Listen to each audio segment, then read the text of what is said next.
Hi, it's Guy Morrow here, and this short video is the second in a series that accompany my book entitled Artist Management, Agility in the Creative and Cultural Industries.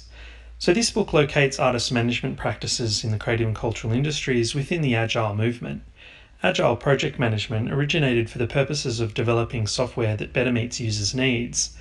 While originating in the software industries, the Agile movement has now become mainstream, with the ideas stemming from this approach to innovation being deployed in many industries, and even by governments. An example of this is that in Australia, Prime Minister Malcolm Turnbull often used the term Agile to describe elements of his approach after he succeeded Tony Abbott as Prime Minister in 2015. So Agile project management is characterized by the close monitoring of customer feedback, and each iteration of the developing product is designed to obtain and test such feedback. In this way, product development is not informed by assumptions about what customers want, but what they actually need. This approach therefore reduces the risk involved in product development, and within the context of the creative and cultural industries, it potentially has an impact on the aesthetic or artistic autonomy of the artist.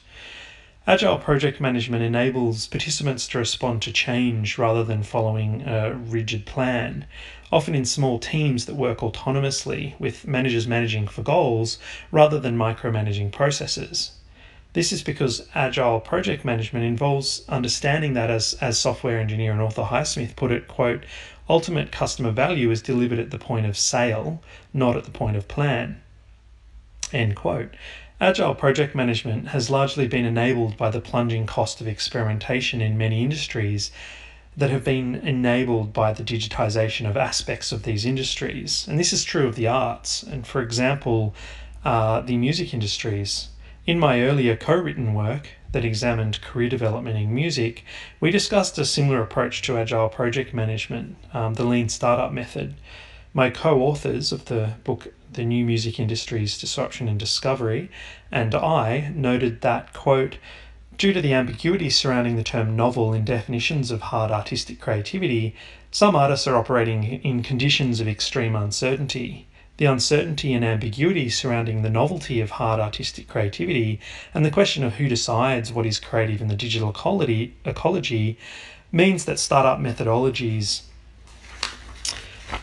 that address uncertainty in relation to both hard artistic creativity and the businesses around it are applicable, end quote. So due to the plunging cost of experimentation, we also argued that musicians can very cheaply release recorded music as a minimal viable product in order to manage the risk associated with what we identified as a new circular career development model.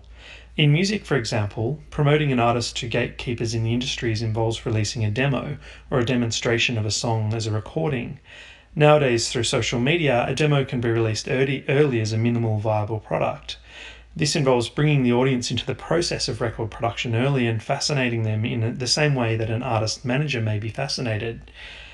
This can lead to demoitis, whereby the fan or the person in the creative and cultural industries listening to the demo becomes attached to an early recording. This is often because the demo is loose and has a rough beauty to it that is subsequently polished off when the song is re-recorded in a professional studio at great expense. While this is often done with the best of intentions, the end product that is then released, to a hopefully massive audience, lacks something that the raw demo had. And I'm not sure whether this is because one becomes attached to the original sound of the demo, or whether there was something captured in the performance that cannot be captured again. Nevertheless, in the digital age, the timing of when an audience can be engaged has been brought forward in the creative process. Indeed, there's been a shift from summative feedback from audiences and critics to formative feedback. This book focuses on agile project management more than the lean startup movement. A startup is only a temporary organisation that is ultimately seeking to move on from the startup phase.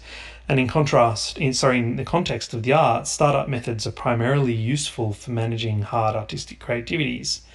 In contrast, as I will explain, agile project management is applicable to managing the whole spectrum of hard to weak creativities and is useful during any startup phase as well as post such a phase, in addition to facilitating innovation in businesses that are not entirely new.